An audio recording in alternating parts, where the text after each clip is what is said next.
Hola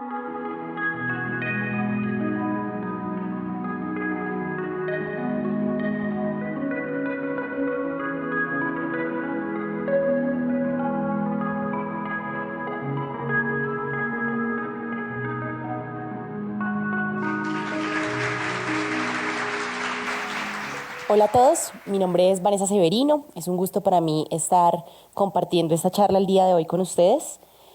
Vamos a hablar de tres conceptos muy importantes que hemos venido explorando en los últimos años y ahorita con especial foco entendiendo la contemporaneidad de lo que vivimos como sector artístico, como creadores y como sociedad. El primero tiene que ver con la regeneración de narrativas. Entender que hay unos sistemas con los que hemos venido viviendo que no se acoplan de una forma tan literal a las estructuras ni de las artes escénicas ni del arte en general. Y con esa premisa queremos crear necesidades a partir de las cuales nos soportamos como gremio para crear un nuevo sistema de creencias. Esto tiene que ver con varios puntos, pero podemos hablar de creer los unos en los otros para dinamizar la forma en la que accedemos a recursos, somos más creativos, somos más capaces de entender como sociedad hacia dónde nos dirigimos. Y sobre todo, hackear un poco las estructuras capital neoliberal que no se acoplan de una forma tan literal, como decía hace unos minutos, a nuestras dinámicas como gremio. Y lo segundo tiene que ver con la confianza y la colectividad como un deseo de libertad y como un acto político de entender cómo relacionarnos en unas nuevas lógicas que no parten de la desconfianza ni del individuo, sino de la colectividad mediada a través de la confianza. Desde muy niña tuve la fortuna de que en mi ciudad, una vez al año, las calles, las plazas públicas, los colegios, los teatros se llenaban de artes escénicas, de acentos, de colores. El Festival de Teatro de Manizales fue esa primera semilla que me generó la duda y la pregunta que vivo hasta el día de hoy de cómo podemos vivir del arte, cómo podemos vivir rodeados de teatro. Y con esa pregunta he ido explorando diferentes gremios, el periodismo cultural, después realicé una maestría de gestión cultural en Barcelona, que me llevó a presentar y a tener hoy con nosotros Pop Apart, que es una plataforma de intermediación cultural que crea estrategias de sostenibilidad y circulación para artistas en Barcelona y Bogotá.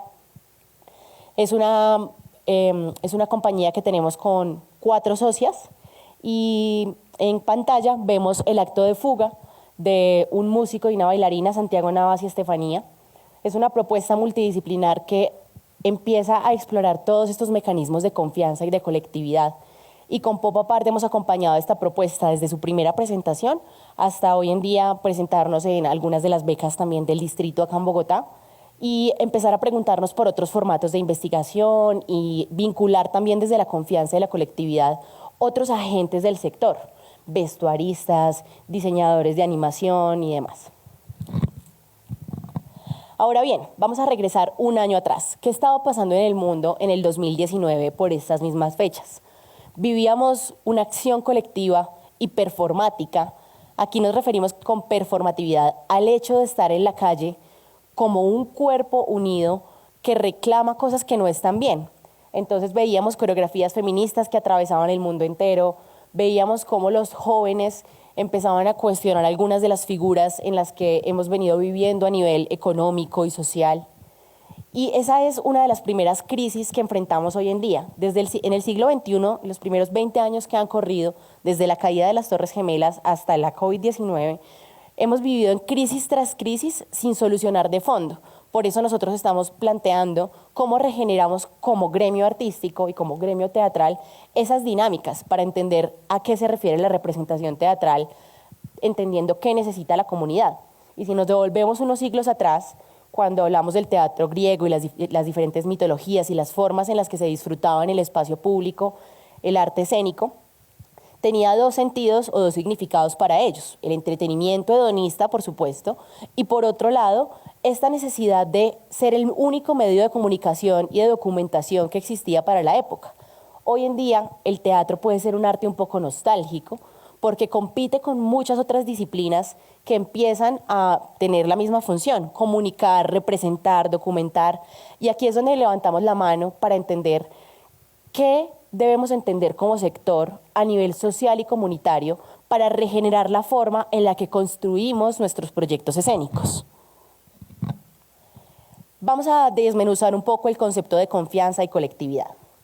A veces, cuando empezamos a crear un proyecto y empezamos a necesitar diferentes personas para que lo conformemos, nos relacionamos desde lugares muy extraños, como la desconfianza.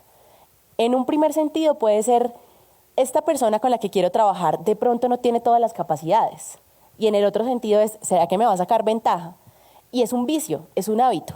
Nuestro llamado a regenerar la confianza es que esa hipótesis sobre el comportamiento futuro del otro sea positiva, que partamos de entender que si yo voy a trabajar con esta persona es porque de antes he identificado que hay un vínculo por medio del cual podemos ser más creativos y más potentes juntos. Y ahí aparece la colectividad. Nosotros, para entender la colectividad, estudiamos a la filósofa catalana Marina Garcés, que habla de por qué siempre creamos a nombre propio, cómo hacemos para generar identidades múltiples en las que desde el anonimato somos más fuertes en la colectividad.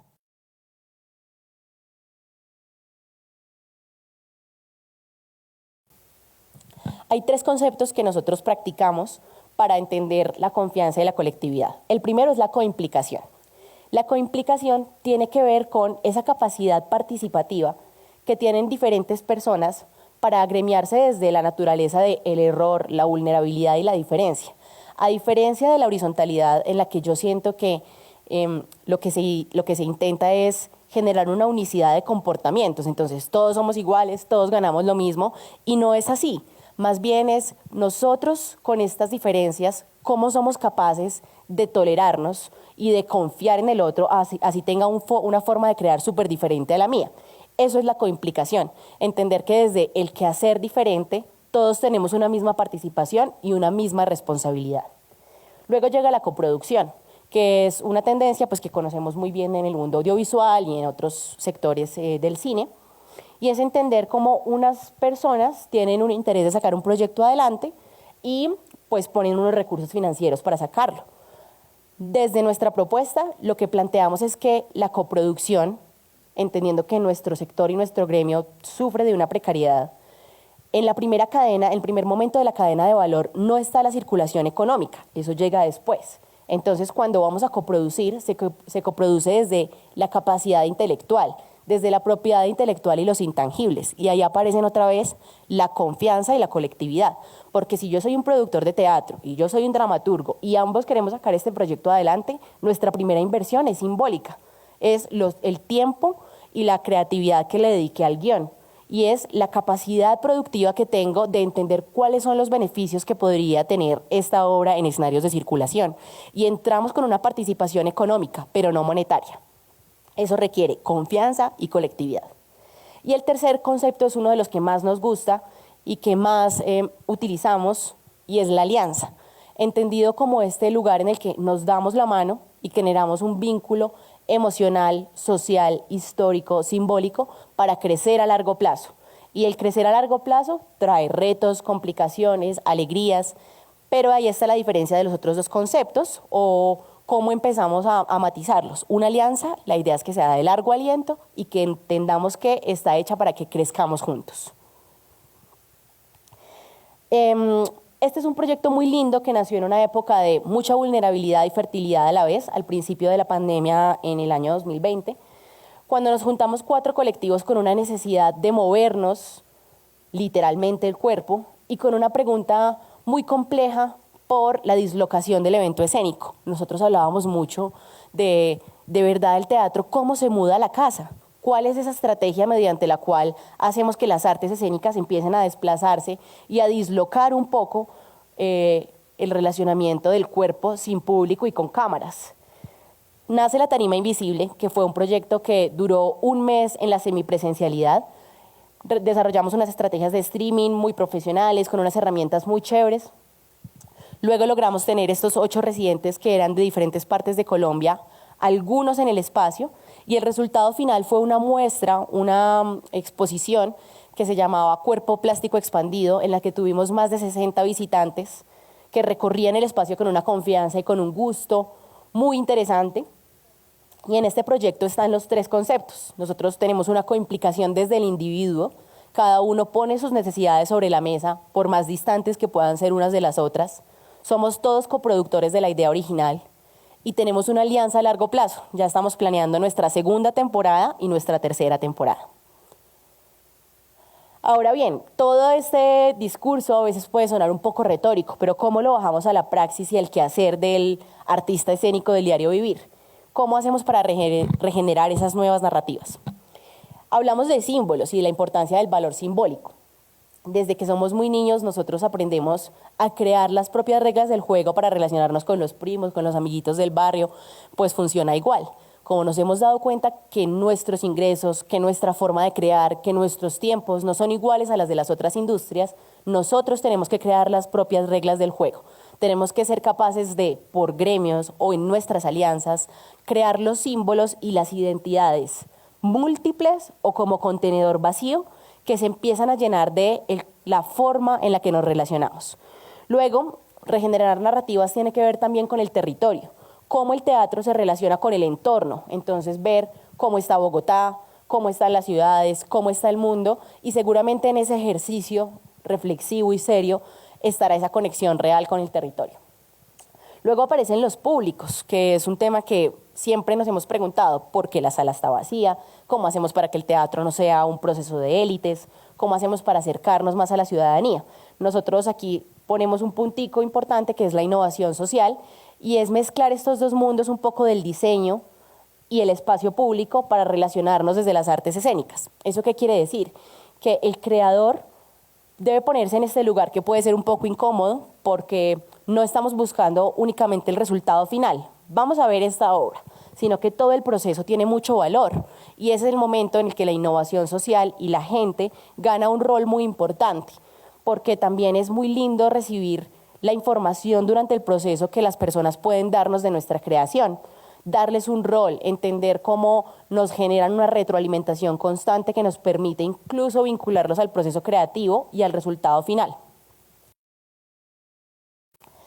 Luego hablamos de igualdad y accesibilidad. Esto es una puertica que hace mucho tiempo estaba como entreabierta, y era preguntarnos por la diversidad funcional o la exclusión social. ¿Cómo hacemos para traerlos de una forma más real hacia las artes escénicas? Cuando el evento escénico no puede darse en vivo, los diferentes formatos audiovisuales que empiezan a circular inmediatamente empiezan a resolver un poco el problema de acceso, porque canales públicos empiezan a transmitir obras de teatro.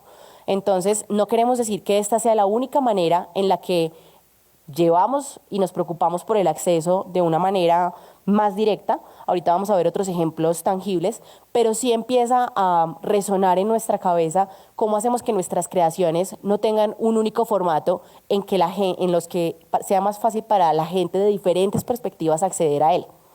Luego, cuando uno tiene estas alianzas muy bien conformadas, cuando el colectivo ya existe, es muy importante tener encuentros continuados desde las experiencias.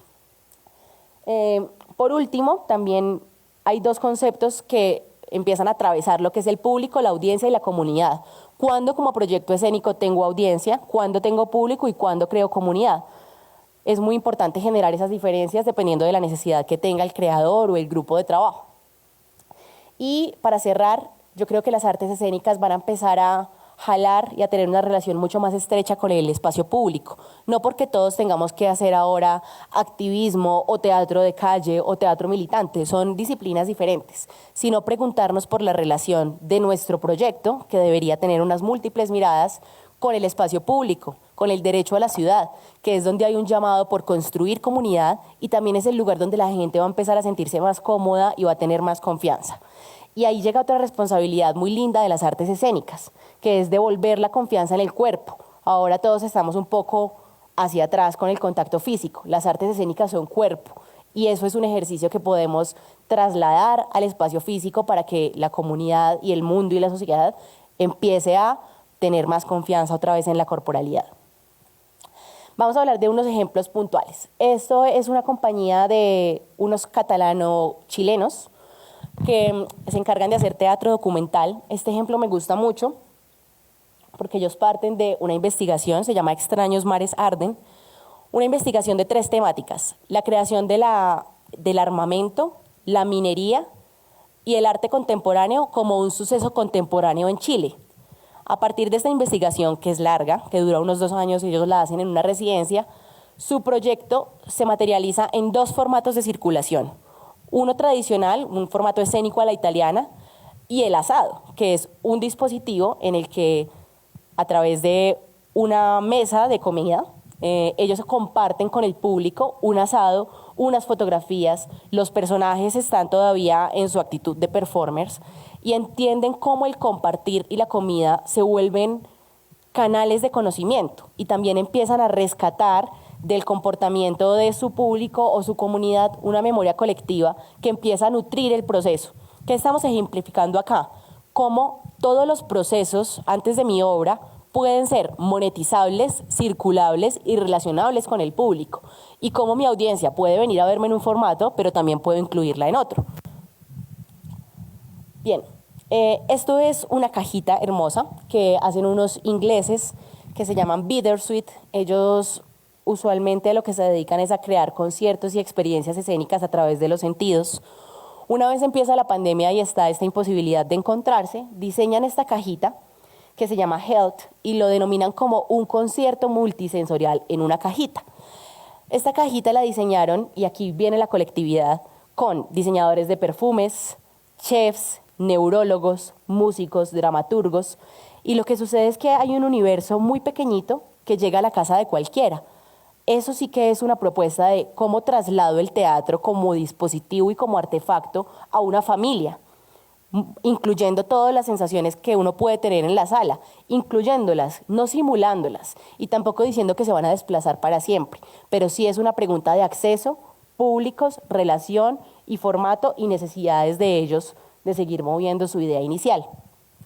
También hay otra perspectiva muy linda de este proyecto y es que ellos hicieron una alianza con hospitales para venderles la caja a un menor precio y que niños en diferentes circunstancias de salud también tuvieran acceso a este recurso. Este es un festival de Sevilla que desde el 2016 realiza esta estrategia que se llama Bailar mi barrio. Contratan un coreógrafo que empieza a hacer un ejercicio social y de mapeo de reconocimiento de actores de la cotidianidad. Su tarea final es desarrollar 2 productos. Una muestra muy desde la innovación social de cómo se mueve la gente y la segunda, una coreografía de videodanza. Es un ejercicio súper barrial, muy comunitario y que da mucho gusto de ver porque hay un encuentro intergeneracional y social muy plausible en la puesta en escena.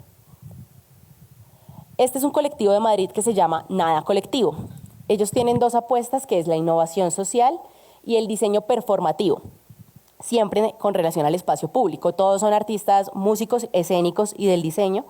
Este principalmente me gusta porque se llama Twinder, y es como este juego de palabras entre el Twister, el juego que todos conocemos, y el Tinder, y lo que ellos intentan reflexionar es por qué como sociedad necesitamos constantemente un intermediario, una app intermediaria para aprender a relacionarnos. Y generan todo este dispositivo para que la gente del barrio y la comunidad pues reflexione al respecto y se relacione de otra manera con el entorno y con ellos como artistas. Y para cerrar, quiero presentarles este proyecto que estamos ejecutando actualmente de la mano de la Gerencia de Arte Dramático de IDARTES. Es el proyecto ganador de la beca de fortalecimiento en el campo teatral. Lo estamos haciendo en alianza Teatro de Garaje y Pop-Up Art y se llama Residencias Artísticas sin Puertas. Nuestra idea inicial era crear una conexión entre artistas y dramaturgos con trayectoria, con jóvenes dramaturgos que les permitan dinamizar y crear rápidamente antes de tener que tener contacto como con grandes venues o grandes espacios de representación teatral, como hacer ese ejercicio de conexión más íntimo, pero lo más llevado al mundo profesional en el ejercicio mismo. Y también la claridad de la residencia está basada en cómo creo proyectos escénicos más que obras de teatro. Y en esa pregunta por el proyecto escénico, ellos tenían 2 responsabilidades, que era crear 2 actividades que tuvieran relacionamiento con la comunidad. Lo que hicimos fue diseñar 5 cápsulas de radioteatro que acompañamos de un recorrido guiado por el barrio, por Chapinero. También imprimimos 2000 afiches que nos permitían diseñar un poco el recorrido, uniendo y haciendo alianzas y más colectividad en el barrio con anticuarios, librerías, restaurantes, con diferentes tipos de espacios que hacen la identidad de Chapinero. Y lo que hacemos es que invitamos a una serie de personas a estos recorridos, cada uno va con su dispositivo escuchando las cápsulas de radioteatro que cuentan historias del barrio desde hace mucho tiempo hasta la cotidianidad. Y con esta mezcla de lo que van escuchando se une unas acciones de improvisación teatral sobre la marcha y lo que hacemos es caminar por 5 puntos. Empezamos en Lourdes, vamos a la estación de bomberos, vamos al Parque de los Hippies, vamos al Parque Portugal y terminamos en Teatro de Garaje en un ensayo abierto de las obras. Y esto con la intención de que el artista empiece a abrir su creación antes de que esté lista. Hay muchos que les gusta, hay muchos que no, pero esta conexión resulta ser muy práctica para generar comunidad y generar audiencia. Lo que empieza a suceder es que la gente que va al recorrido después va a tener un interés real por ver el resultado o la muestra final. Ha sido un ejercicio muy lindo de poner en práctica todo, la colectividad, la confianza, no solo de nosotros como creadores, como gremio, como gestores, sino también con la ciudadanía. En cada recorrido tenemos más o menos 20 personas y se nos agotan los cupos. Para las muestras del fin de semana que cerramos la residencia después de 2 meses de trabajo, pudimos tener un aforo del 30% y quedó gente en lista de espera. Entonces es una pregunta y una respuesta a la vez de no estamos invitando a la gente a ver teatro únicamente, estamos creando toda una experiencia para que la gente sienta confianza en volver a encontrarse, en este caso mediado por una experiencia dramatúrgica y de innovación social y de coproducción y de colectividad y de confianza. Este es como luce el recorrido un poco, pues intentamos también mediarlo mucho por los sentidos, la gente queda muy feliz y muy agradecida. Y por último cerramos con esta frase de Pierre Bourdieu que nos invita a pensar cómo hacemos una transformación de mundo. Dice, para cambiar el mundo es necesario cambiar las maneras de hacer mundo y las prácticas por las que los grupos son producidos y reproducidos. Como sociedad ya hemos aprendido a repetir patrones una y otra vez. Nuestra invitación es regeneremos la forma en que nos comportamos como gremio. Cuidemos más el trabajo de los unos a los otros y reconozcámoslo. Es tan importante dirigir como diseñar vestuario.